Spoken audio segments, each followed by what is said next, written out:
So determining the accurate Panchang for a particular day. And these 5 limbs are Tithi, that means the lunar day, Yoga, lunar and solar day, combination of lunar and the solar. Var, weekday, so like a day of the week. Nakshatra, constellation, and Karan, the half of a lunar day.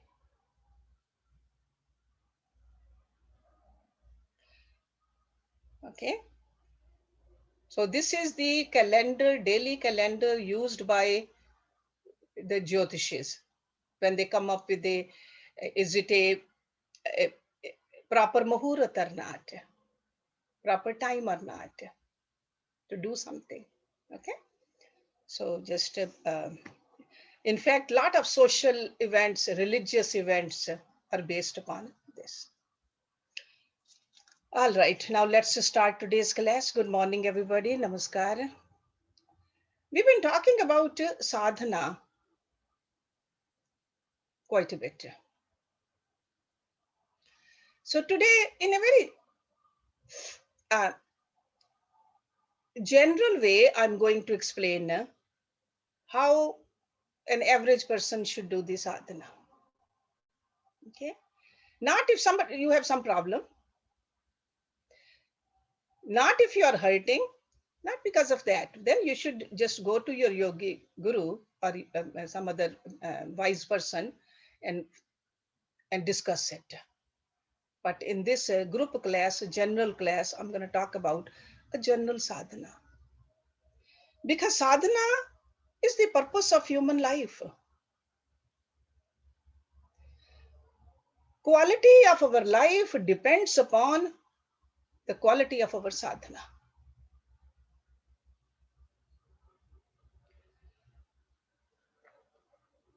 Because according to the sadhana, we can cut the bondage of this Maya and we can obtain Lord also. This is how important this sadhana is. There are 3 terms: sadhana, sadhak, and sadhya. Sadhana is the practice, sadhak is the practitioner, and sadhya is the goal. Do your sadhana, only then you will get sadhya. So if we think that we can attain certain goal and I'm not going to practice, it's not going to work. Practice must be done.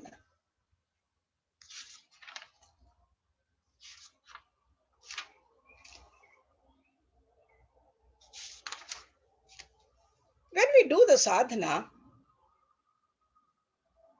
we got to make sure that purity in the heart keeps on growing. Clarity in the mind keeps on growing. And the sincerity in action also keeps on growing. Because our life is combination of this: purity in heart, clarity in mind, sincerity in action.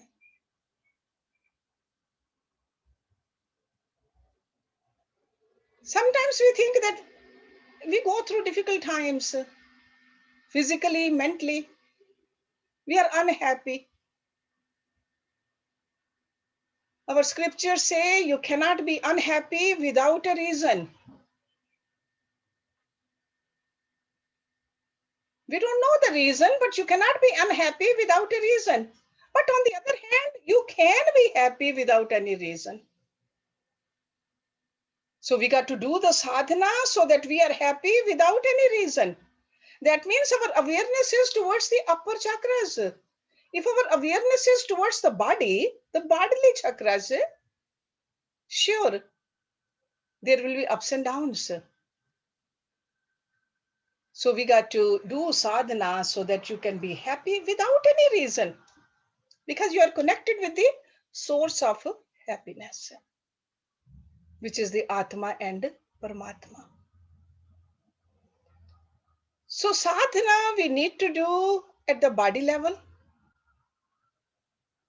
We need to do sadhana at the mental level, and we need to do sadhana at the intellectual level. We don't have to do any sadhana for the soul. Three things we must do every day for the body. We must clean it. That's a sadhana.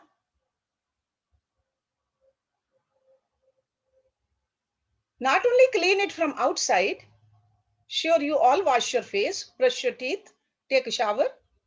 We all do that. We have learned how to do that from very childhood. But the sadhana is when we clean our body internally also, because most of the problems start from inside. Kupit mal. Accumulation of the waste matter in our body causes us to get sick. So we got to make sure. That's why yogis, they gave us the system of cleaning our nose, cleaning our eyes, cleaning our throat, cleaning our stomach, cleaning our intestines. We need to clean our ears. We got to clean, keep it clean. Keep it clean, because remembering that there's a God lives inside me, just like we clean our outer temple. We don't keep our temple dirty. The same way, this is the temple for our soul. Deho devalya proktaha. This is a devalya. Get up in the morning, clean it. That is the sadhana. And all the yogic cleansings are done with water. Warm water with a little bit salt or no salt. That's how we clean. We clean our nose, we clean our eyes, we clean our throat, we clean our stomach, we clean our intestines. At least one cleansing should be done by everybody. Start with one, the neti, nose cleansing. Not difficult, can be done by everybody. There are no side effects, only benefits and benefits and benefits. You'll breathe better. And you all know the quality of breath determines the quality of our health. Quality of our health determines the quality of our mind. So that's why it's very, very important. And if you have not learned how to do neti, I would recommend, we have a yoga day coming pretty soon at the ashram. Celebrate it, and we'll be teaching everybody. There's no charge for anything. Just come over here. We'll provide the water also, the glass also, the salt also, and the technique also. Okay? So I would recommend, come, bring somebody with you if they want to learn it too, the Neti Kriya. Okay? So that is a sadhana. There shouldn't be a day when we don't do Neti Kriya. Every single day by everybody. If you can drink water from your mouth, you should be able to drink water through your nose also. It's as simple as that. So that's a first step. So then after learning that, if you want to learn the stomach cleansing, throat cleansing, eye cleansing, intestinal cleansings, that we can teach too. But at least do the basic. Start from there. Then the second part of the sadhana is pranayam. Pranayam.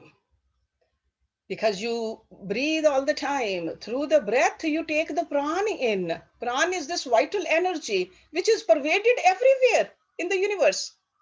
So you got to make sure that how to enrich yourself with this pranic shakti. And wherever you concentrate in your chakras, with the combination of the prana, you will see that you will heighten your awareness. And that's when you can be happy without any reason. This is the key. And this happens with the sadhana. We need to practice it. So pranayam. So if you don't do pranayam, we're going to have a retreat on pranayam in July. One of the Saturdays, there will be 3 hours of retreat just on pranayam. If you want to wait for that, if you already know some pranayams, do it every single day. Spend at least 10 minutes on pranayam. Pranayam should be done sitting down, back straight. Okay, body stable. Concentrate fully. What's happening inside you with that pran shakti? Inhalation, exhalation, holding. What is really happening? This is my apparatus. I should know what is happening there. When I hold the breath, can I hold it properly or not? Or does it agitate me? If my extremities stay cold, which pranayam should I do? If I get sinus infections, I should know that as a yoga abhyasi. What to do, what not to do. So cleaning of the body with the pran shakti also and with the water also. That's a number one. The second is exercise, asanas. You can walk outside, you can do some stretches, you can jog, whatever you do. Definitely, there shouldn't be a day when you don't do exercise. According to your own age, according to your own condition of the body. But exercise is a must. And that's another thing we're going to be teaching and doing and practicing on a yoga day. Third thing which we do, we feed this body. Feed this body. So that means feeding the body properly, satvically. Again, the Vedic seers say, Ahar Shuddho Sattva Shuddhi. Shuddha Ahar. At the right time, right quantity according to your age, and sattvic. Okay.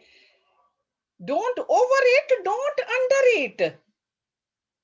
These days, there's a problem of undereating also. Just like exercise should be done in moderation, eating should be done in moderation. If you eat pure food, you will develop pure mind. Because whatever we eat, it affects our mind. If we malnourish our body, our mind will be malnourished too. This is part of the sadhana. So at the physical level, make sure you are aware of these three: cleaning, exercising, and nourishing. That's a sadhana. Then, how do we do sadhana for the mind and the intellect? We got to understand the essence of spirituality when it comes to mind. Because there is a machinery, and machinery is running by a driver. It's almost like if I'm driving the car and car is not behaving, it's not working properly. Or if we see somebody else driving the car and car is moving left and right, there could be two problems. Either something wrong with the machinery or something wrong with the driver. Right? The same thing happens with us also. For most of us, machinery is okay, brain is okay, but we are not controlling it properly. That's where the mental sadhana comes into the picture. There are many, many techniques. Many, many techniques. People say stillness of the mind. Direct the mind to God. That's a devotional part. Bring the image of God to your mind. Sit still. Sit erect. But we all know this mind is made up of Prakriti, the material energy. So it is very material and very natural for the mind to go for matter because it's made up of that. So then how do we do it? That's why the yogi gurus, they gave us a lot of different ways to do the mental sadhana. Today, let me give you one basic verse over here. If we keep this in mind, we can do mental sadhana much better. There are three very important points in this sadhana. Let me read this Sanskrit verse to you first. Trinadapi sunichen trorapi sahashno. Amanin man den kirtaniye sada hari. In this verse, number 1 point is consider yourself to be more insignificant than a blade of grass. Trinadapi. But at the same time, become more tolerant than a tree. So, in other words, become humble, become tolerant. So, this Rishi is giving us example. Consider yourself to be more insignificant than a blade of grass and become more tolerant than a tree. Number 2 point, give respect to others. But do not seek respect for yourself. And number 3, always chant God's name. Kirtaniye sada hari. This is a sadhana for the mind. When we consider ourselves more important, we forget the significance of God. So that's why this Rishi is telling us that stay humble. When we remember how significant the God is, only then we remember how insignificant we are. It's almost like a jugnu, the glowworm, can only be proud of its light when sun has not risen. Okay, can say I am so bright, but in front of sun, glowworm will be humbled. What I am, so insignificant. Nobody can even see me under the light of sun. Or another example gurus give, when you are away from the hill, you might think that hill is only 6 feet tall because you are far away from it. As you start walking towards it, you realize how big that mountain is. It's not 6 feet. And I am like a mosquito in front of that hill. So this is what happens. So this is why consider yourself to be more insignificant than a blade of grass. You have to think about it. So if we are distant from God in our consciousness, we feel that we are something great. But when we get closer to God, we feel that what are we? What are we? Are like a stardust. Because when we look at night, if we can look at the clear sky, in some towns you can, where there's not too much light on the street, you can look up and look at billions of stars. They say there are billions of galaxies. From billions of galaxies, there's a one Milky Way. In that one Milky Way, scientists, they estimate that there are 100 billion stars. One of them is our sun and the center of our solar system. And that has its own planets. Some say there are 8, Some say there are 9. And one of those planets is Earth. And Earth has 192 countries. And then these countries keep on dividing also. We have seen that. And all the geography keeps on changing. And then in one country, there are 50 states. And one of the state is Illinois, where most of us are right now. In that one state, in one town, in one house. What significance we have? And we think we are bigger than God and we can dictate God. You have to remember that. The significance of us is only of our ego. This ego is blocking the glory of God to shine through. So our sadhana should be to lower this ego, to clean this ego. Because egotism is like a cloud which hides the God hidden from us. There's no other way we can connect with God other than lowering the ego. There's no other way. We cannot pay for it. We cannot buy it. We cannot go to certain place.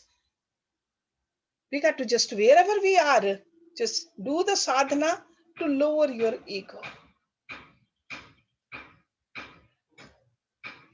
By the mercy of true Guru, egotism vanishes. Because when we recognize, hey, this is my Guru,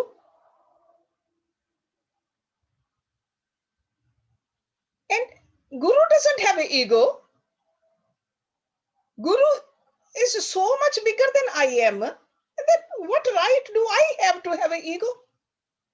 When we bend our head down, we are lowering our ego actually. We got to remember that this is the sadhana. That's why they say that spending some time, 10% of your time with the Guru is essential. Because that's how we become humble.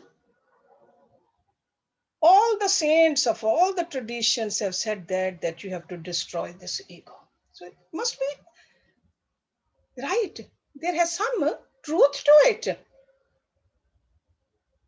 And the second one, he said, Vriksha se badkar sahishnu bano. That means become more tolerant than a tree. This is practically how you are living in this world.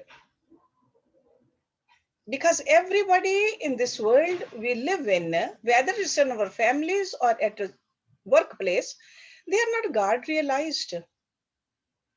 There are material people also, or some people who have not recognized the importance of the sadhana yet. So you cannot expect everybody to behave properly. So that's why you have to be tolerant.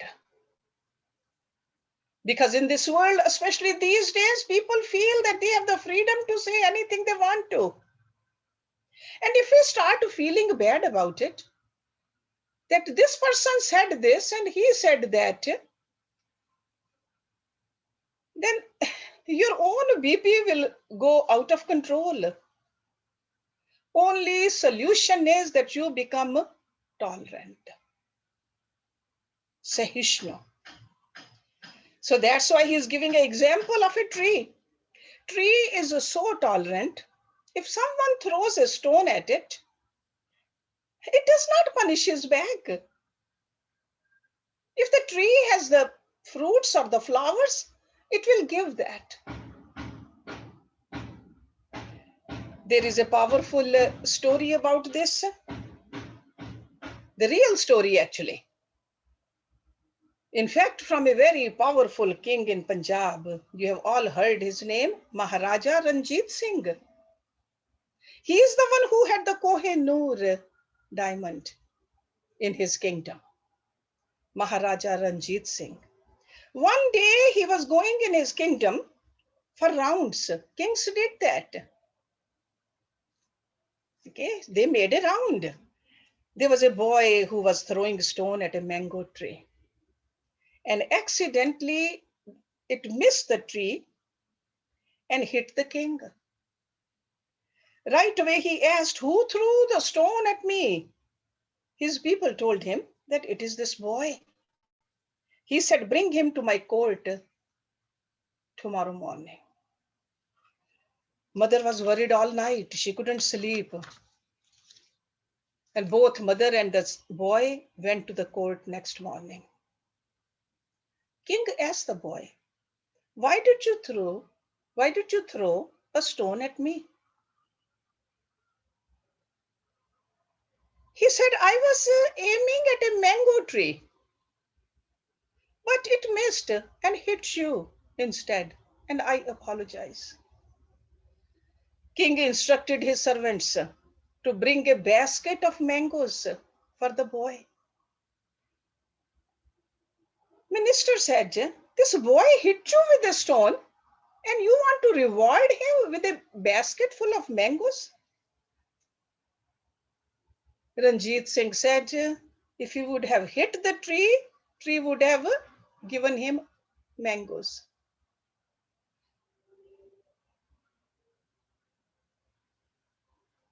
You think I'm worse than the tree?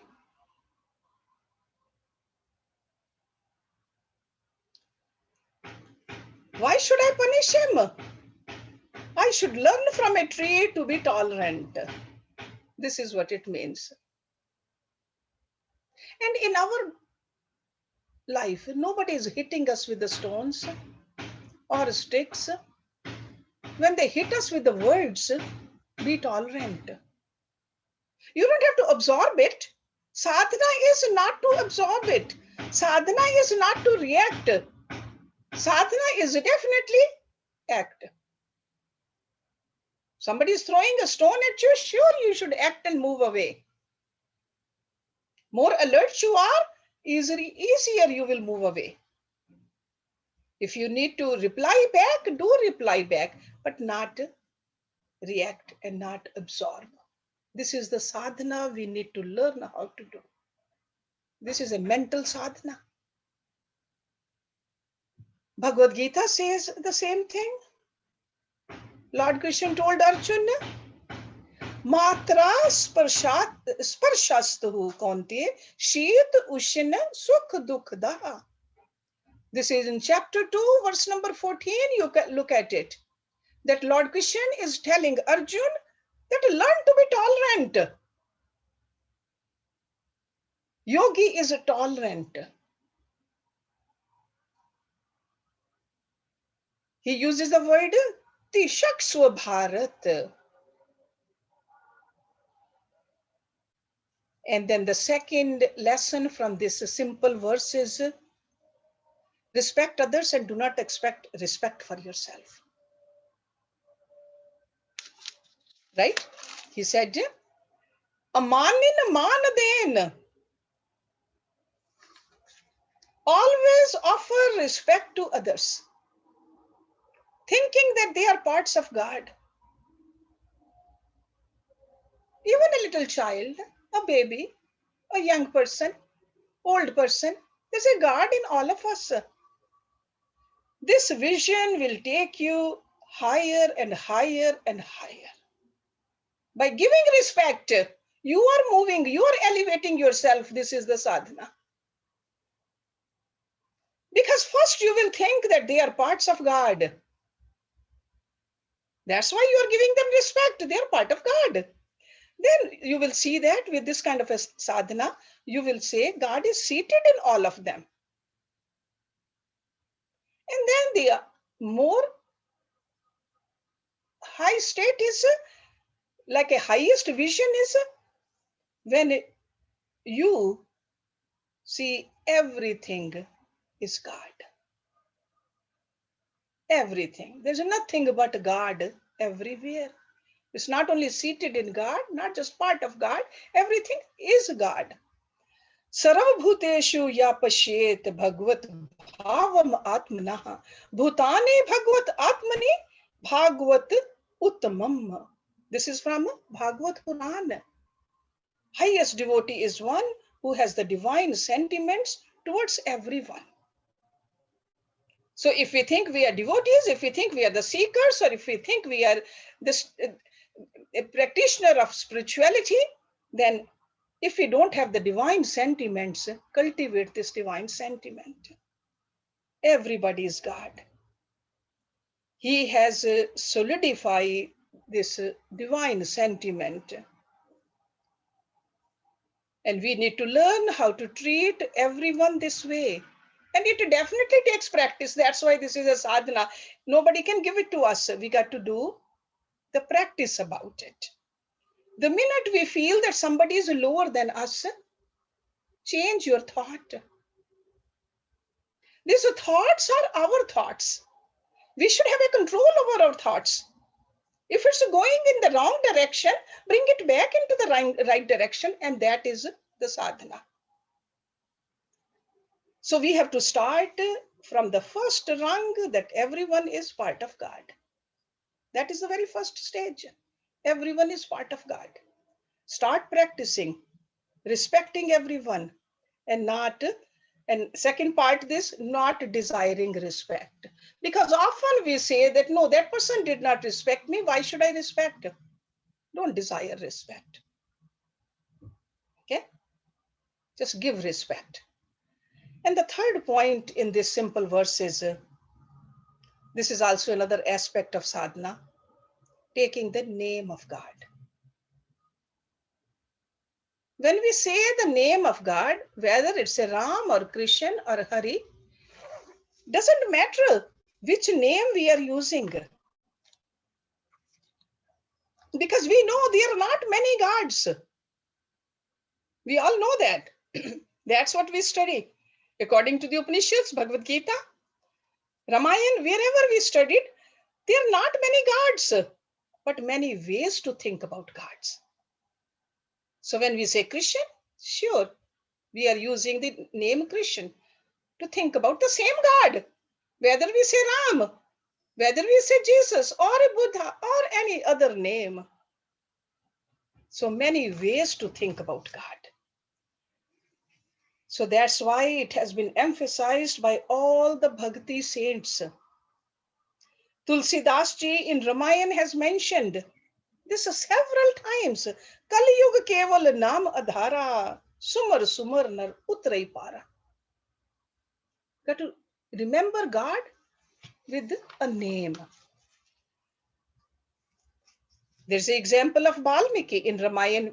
In the start of the Ramayana, Valmiki's Ramayana, he repeated God's name.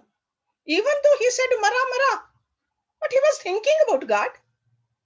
We got to look at it, our mind, when we are saying Ram, Ram, are we thinking about Ram or are we thinking about what we're going to get from Ram? Bhav is very important. Bhagavad Puran, few months ago, we saw another example of a devotee. His name is Ajamal, who kept reciting the name of Narayan until his last breath, and he got liberated. That is the goal. That is the sadhya. Just with the name Narayan. So this way, Vedic literature, Vedic saints, they consider the taking the name of God is a very simple way, very beautiful way, straightforward path, very easy practice to elevate our mind.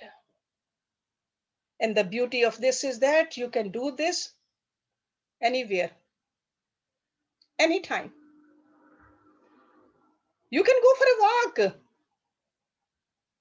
keep on reciting his name. While eating also, recite his name. Because there's no rule about it.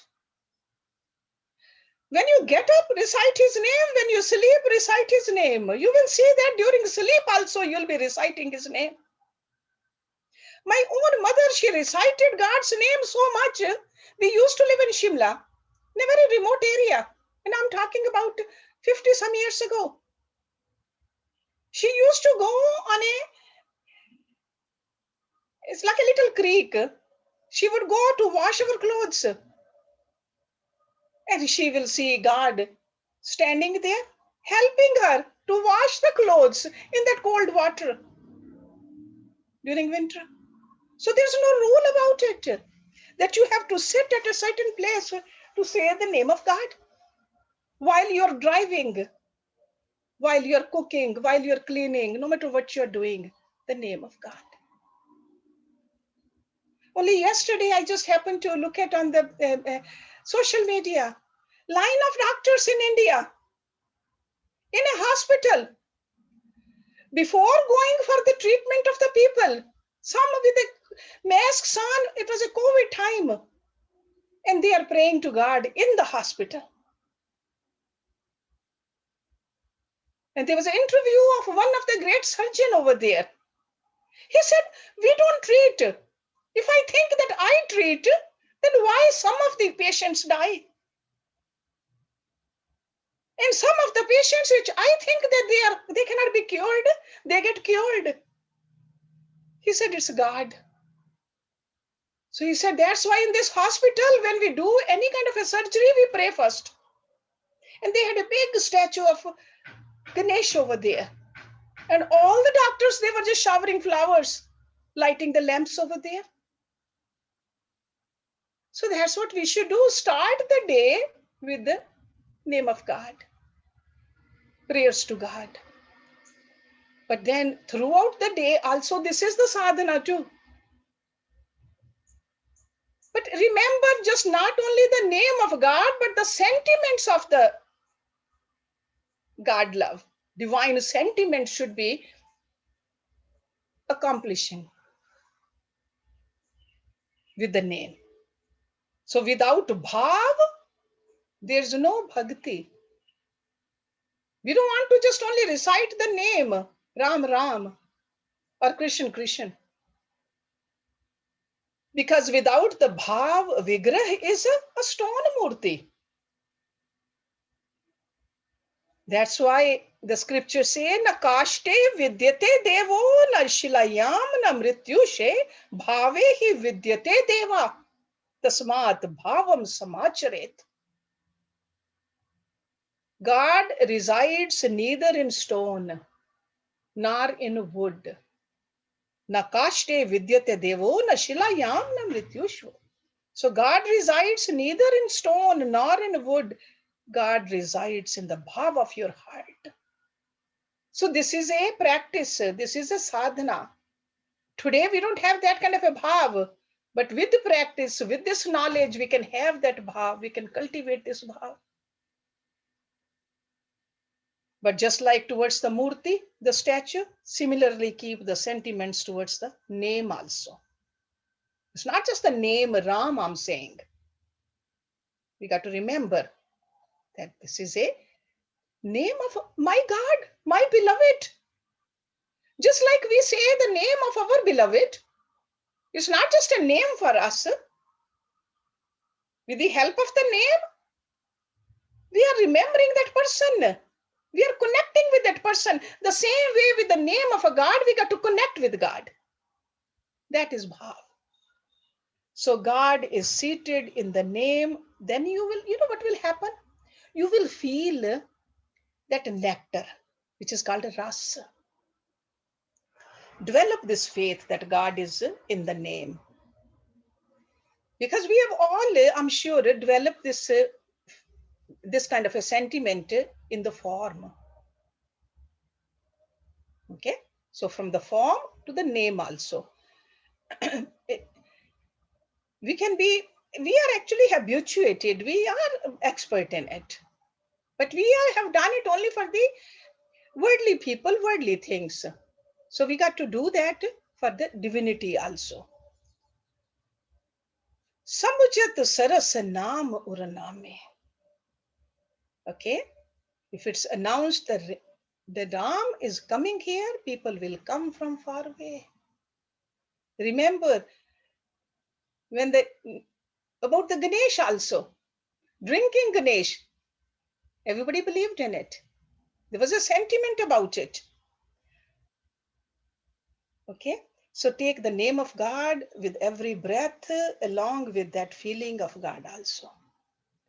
So let me go back to that verse. So three things for the mental. So physical, we talked about three things, right?